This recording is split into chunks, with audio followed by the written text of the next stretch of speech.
The night shift at the convenience store was always a mixed bag, sometimes quiet and uneventful, other times filled with strange encounters that left me feeling on edge. As the clock struck midnight, I settled into my usual routine, stacking shelves and counting inventory in the dimly lit aisles. It was around 2 a.m.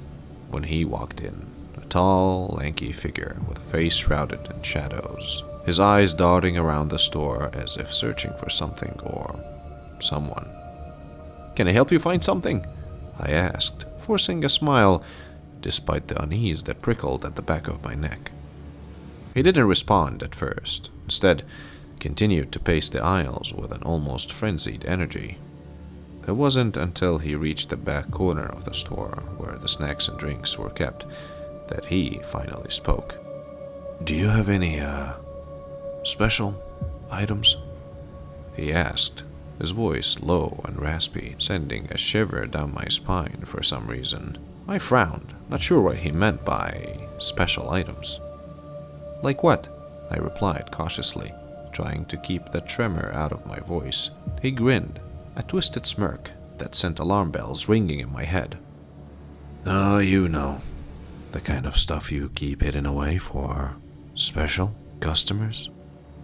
My heart started racing as I realized what he was insinuating. Substances. "I'm sorry, sir, but we don't sell anything like that here," I said firmly, my voice trembling despite my best efforts to sound confident. But he didn't seem deterred by my response. Instead, he leaned in closer as he whispered, "Are you sure about that? I heard rumors that this place was a gold mine for those." I recoiled from him, the hairs on the back of my neck standing on end. "I think it's time for you to leave," I said, my voice shaking with a mixture of fear and anger. He chuckled. "As you wish," he said, turning on his heel and disappearing into the night without another word. I watched him go, a sense of relief washing over me as the door closed behind him. But as I returned to my duties, the memory of his unsettling presence lingered in the air. A reminder that sometimes the scariest things aren't found in the shadows, but in the twisted minds of those who walk among us. The sun had long set, leaving the streets bathed in darkness as I made my way home from work.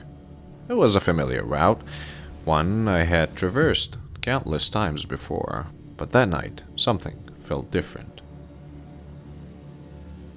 As I turned the corner onto the dimly lit alley, I noticed a figure standing at the end, her silhouette illuminated by the soft glow of a nearby street lamp. My heart quickened as I approached, a sense of unease settling over me like a heavy blanket. "Oh, hey there," I called out, trying to sound casual despite the jittery feeling in my gut. "You okay?"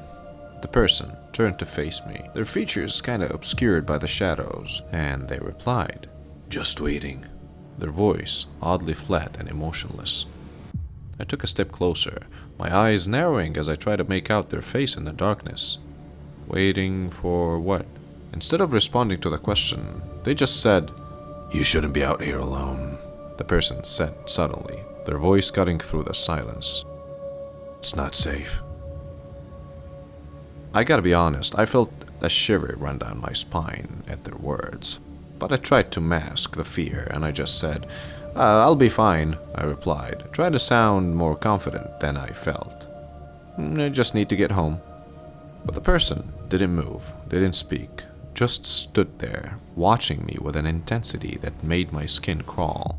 I felt a surge of panic rising in my chest, the irrational urge to flee taking a hold of me like a vice. Without another word, I turned and hurried away, my footsteps echoing loudly into the empty alley. I didn't dare look back, didn't dare risk seeing that person lurking in the shadows, waiting for God knows what.